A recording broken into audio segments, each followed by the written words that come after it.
Bon, Madame la députée, chers collègues élus de la communauté de communes et des 4 communes, avant de commencer, je voudrais que les autres maires, c'est-à-dire Gisèle, Jean-Pierre, et le représentant de Soudan viennent à côté de moi quand même.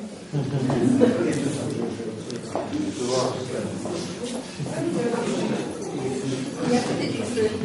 Je vous ai choisi la meilleure place. Donc, mesdames et messieurs les représentants des associations locales, chers amis, pour commencer, je tiens à vous présenter à toutes et à tous, ainsi qu'à vos familles, mes meilleurs vœux de bonheur, de santé, de réussite pour vos projets en cours pour cette nouvelle année. Une bonne santé aussi à notre communauté de communes, efficace et productive. Une année qui sera bien chargée et tellement déterminante pour la suite, comme je l'expliquerai plus loin dans mon discours au cours duquel je ferai aussi quelques annonces. Pour commencer, je souhaiterais que ce moment convivial des vœux qui se déroule pour la première fois au cours de notre mandat puisse avoir lieu tous les ans jusqu'en 2014 dans chacune des 3 autres communes. À partir de 2014, une autre communauté de communes sera mise en place et ce sera aussi la fin de notre mandat actuel. En 2011, nous arriverons donc à mi-mandat de notre gestion des affaires de la communauté. Un premier bilan de la mission qui nous a été confiée s'impose. Je tiens tout d'abord à signaler la très bonne ambiance qui règne au sein de notre équipe dans un esprit convivial et efficace pour la réalisation de nos objectifs. Que mes 3 collègues maires et tous les élus du conseil communautaire y soient ici chaleureusement remerciés pour leur dévouement et le sens de l'intérêt public. Je remercie aussi tous les agents de la communauté pour la qualité de leur travail, leur implication et pour la qualité et tous les services qu'ils rendent à la population locale. Ces remerciements s'adressent aussi aux responsables des associations de nos 4 communes et à tous leurs membres.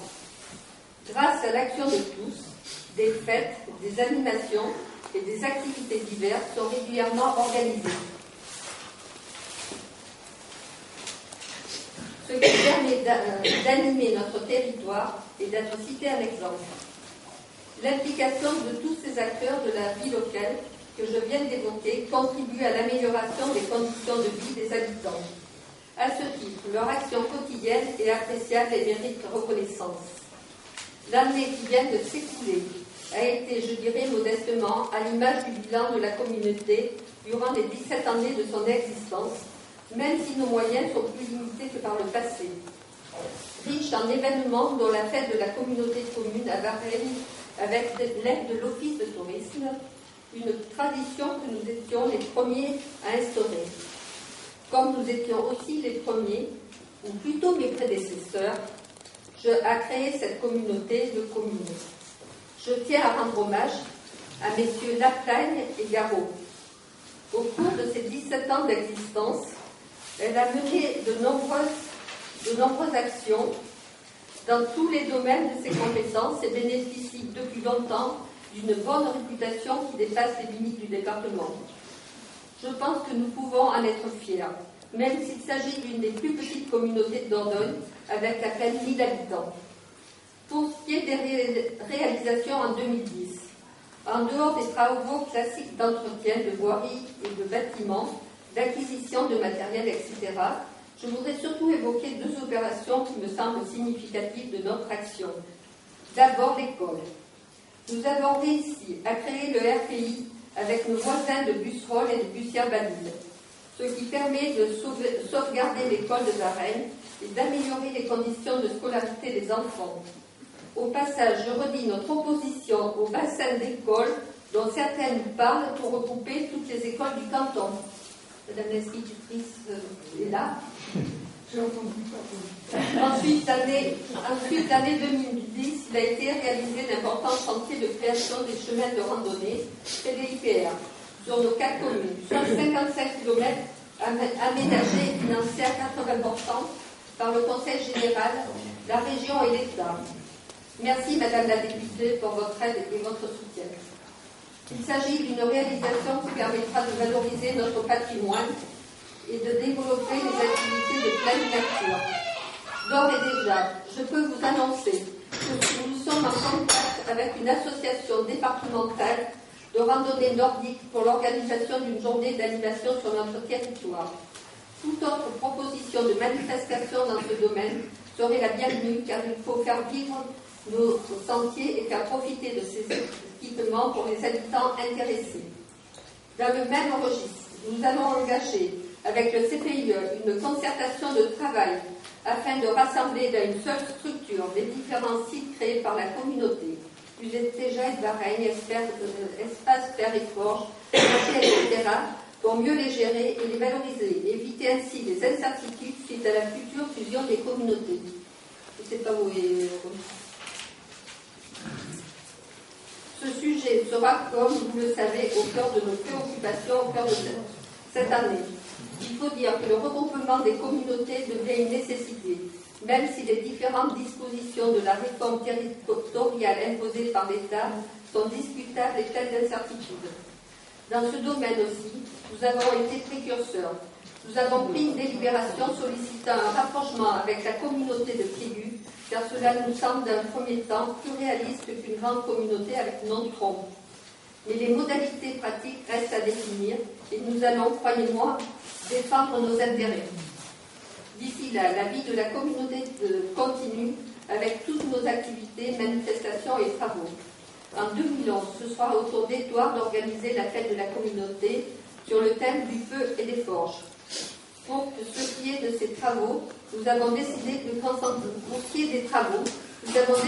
concentrer nos efforts financiers sur les travaux de voirie. Les besoins existent sur les 4 communes.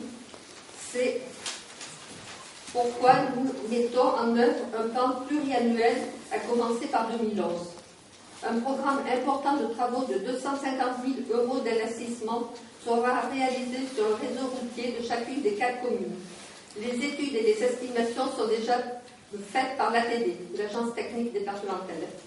Pour ne pas alourdir la fiscalité locale, une bonne partie des travaux sera financée par le Conseil général et nous l'espérons aussi par l'État. Le soutien du Conseil général, nous l'aurons aussi pour la mise en route de l'important chantier de la voie verte entre la limite de la Charente et de Saint-Pardoux en passant par Nontron. Le département s'engage à prendre en charge en 2011 l'étude de faisabilité. Par la suite, nous devrons travailler avec la communauté de communes de Nontron pour les aménagements à faire. Comme vous le voyez, l'année 2011 sera une année riche et chargée. Je compte donc sur votre engagement, comme par le passé, pour relever tous ensemble ces défis. Merci à vous, Colette, pour votre soutien permanent.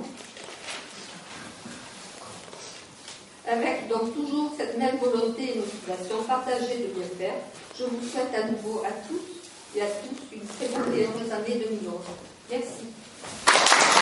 Tout d'abord, bonne année, meilleurs vœux à tous. Nous avons encore jusqu'à lundi, 31 janvier. Je vous souhaite encore la bonne année. Je reçois encore des cartes de vue. Voilà, ma présence à vos côtés aujourd'hui nécessite bien entendu 2 réflexions de ma part. Premièrement, pour toutes les... Je veux toujours écouter, être présente au niveau des vœux des communautés de communes, pour entendre et écouter toutes les réalisations qui sont effectuées par messieurs et mesdames les maires et par les élus des conseillers municipaux et conseillères municipales pour valoriser toujours notre territoire. Mais c'est vrai que c'est votre communauté de communes, avec les 4 communes, la publicité, la communication n'est plus à faire, tellement que chaque village a son identité rattachée à un domaine touristique, culturel ou alors au niveau de l'entreprise. Deuxièmement, je souhaite aussi être présente au vœu. L'année 2011, comme vous l'avez dit Francine, va être une année charnière. On va redessiner les communautés de communes. Et, bon, jeudi, j'étais à un déjeuner, je participais à un déjeuner avec le sous-préfet et le sous-préfet d'arrondissement, M. Paco, parce que, bien entendu, comme on dit, nous, vous, les acteurs de ce territoire, vous soyez élus, chefs d'entreprise, présidents d'association, vous occupez le terrain depuis de nombreuses années. tandis que les élus de l'État, les représentants de l'État, ont une mission particulière, et même le préfet me le disait encore lundi, c'est la fusion des communautés. Savoir que ce département de la Dordogne, actuellement, il y a 52 communautés de communes, avec la vôtre qui a été vraiment une première naissance de ce département. De 52 communes, déjà les premiers chiffres, on va passer à 25 ou 26 communautés de communes. Mais, quand je regarde ma circonscription, le Périgord vert, le territoire qui nous unit aujourd'hui, de mémoire, je crois qu'il y a 14 communautés de communes, ce ne serait pas divisé par 2, mais par 3. On passerait à 4 ou 5 communautés de communes. Ce qui fait qu'avec un potentiel, avec un nombre d'habitants de 88 000 habitants, divisé par 4 ou 5, ça ferait une communauté de communes de 15 000 ou 20 000 habitants. Pensez bien que moi, personnellement, je ne peux pas entendre ce chiffre et ce raisonnement mathématique. Alors, ma première question est, pourquoi assurer une scission? Pourquoi casser des communautés de communes qui ont déjà des compétences, qui ont le mérite d'exister? Vous êtes déjà beaucoup réunis, investis depuis de nombreuses années. Alors c'est vrai que votre communauté de communes, 1000 habitants, elle va être rattachée à une autre, mais surtout, je vous dis, restez déjà unis entre vous quatre. L'État dit, la loi dit, il faut créer des communautés de communes supérieures à 5000 habitants. Voilà. Supérieures à 5000 habitants. Donc c'est vrai qu'il y a déjà des bassins de vie. Alors quand on regarde une carte, on me dit, oui, Ribérac, Nontron, Thiviers et Exideuil rattachés sur Terrassonnet. Voilà. Mais cette réflexion quand même ne peut pas se faire en l'absence d'élus. Il faut que vous participiez, il faut qu'on vous entende, ce sont vous les acteurs, c'est vous la richesse vive qui occupez ce terrain depuis de nombreuses années. Donc en priorité, ce sont vos idées, et c'est pour ça que je me rends très souvent sur le territoire, parce que moi aussi, c'est mon principal cheval de bataille. Parce qu'on entend aussi suppression des pays, suppression des syndicats. Mais je suppose que vous êtes organisés aussi, syndicats, transport scolaire, l'eau, le social, le SIAC, etc. Tout ça, je veux dire, ça a été des compétences, des unions qui ont été travaillées, effectuées, financées. Et puis, vous savez, fusionner, ça veut dire se marier. Mais fusion, c'est comme un mariage, quoi. Quand même marié, quand même la mariée, la dot, etc. Et puis, des communautés de communes qui vont être éclatées aussi, bon, ce n'est pas votre cas, c'est comme un divorce. On y laisse forcément des plumes financièrement. Donc, toutes ces réflexions aussi à mener et à engager, et je sais que Francine et monsieur et madame les maires, ça va être aussi un engagement total.